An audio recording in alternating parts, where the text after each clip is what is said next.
We talked about analytics and how it's important to be able to kind of liberalize data and provide access to information to people at the right time, and the right kind of information, right? But beyond analytics, in a typical agri inputs company, where do you see the opportunities for digital transformation, right? In the sense that it could be for growers, it could be for channel, it could be for internal stakeholders, it could be for manufacturing, it could be for research, right? So maybe you can throw some color on, because at the end of the day, access to information will help you take the right decisions, but then you will need to ensure that these decisions are being implemented and enabled, right? And that's where digitization obviously is going to play a significant role as well, right? Maybe you can throw some color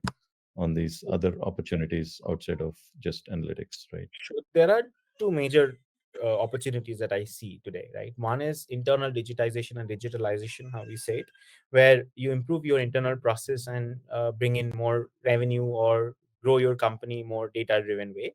And the other is where you enable growers or farmers to have that digital interface or make them digitally aware.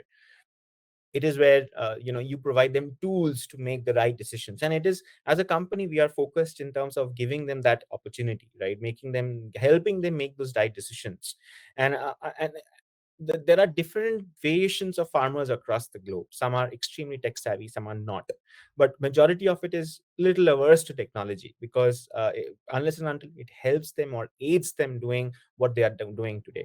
So and then today a lot of agri-tech companies have come up across. If you attend a conference, say in San Francisco or in the Canada Ag in Motion, you will see there are multiple tech companies, agri-tech companies that have grown, and they're trying to solve the problems of growers. And one of the bigger problems is to giving them a proper decision support mechanism where they can use that information, the data, and data is basically their farm data, right? So you take that data into some sort of a into a tool, provide them decision support, saying which crops to sow, which crops, which insecticides, pesticides to you know apply during what time, and what is the weather going to be, what is the harvest period time, and when is this most effective. And these are very simple basic information, and a lot of companies are doing that, and there's a major challenge in terms of data aggregation for it.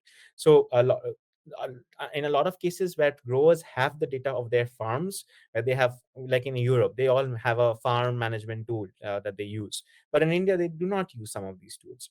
So the opportunity in terms of grower facing companies or companies that are digitally transforming growers is basically collecting all of that grower data and giving them decision support that they can utilize for their benefit. And the other side, which you already touched upon, is the analytics piece of things, where we used analytics opportunities. Now, there's a mid piece where distributors and retailers come into the play. How do you enable them? I've seen that some of the distributors and growers, distributors and retailers, are actually getting more tech savvy across the globe. In my travels across India, across LATAM and Brazil, Europe, and USA, I've seen USA and NAM are pretty advanced in terms of that, right? In India, there are distributors who are having their own systems in place, who have their SAP connections. So I think providing that useful information, that this connection, you can share data with us or your competitors, and you can anonymize the data you might want to share. So that's the other piece of information sharing that we need to do with distributors, retailers, to make them more tech savvy. For example, when we launch an app for one of our distributors or retailers, we have very detailed sessions to explain what to do with that app, what does that help, how does that help. So these eventually uplifts your overall people associated with agriculture, and overall you are becoming technological savvy, an industry that is more tech savvy. So it's a mix of making use of your internal analytics, giving applications to growers on the other side of the spectrum, and in the middle piece where you enable big technologies to for them to use and uh, note all of that data. So when you are a small business to you become a big business, how do you transform that? And a lot of companies, and responsible companies, are doing that today. Not just UPL, there are other big companies also who are helping these growers and distributors and retailers to digitally get acquainted to what the market standards are. So this is a 3 to 4 fold transformation, I would say. Absolutely.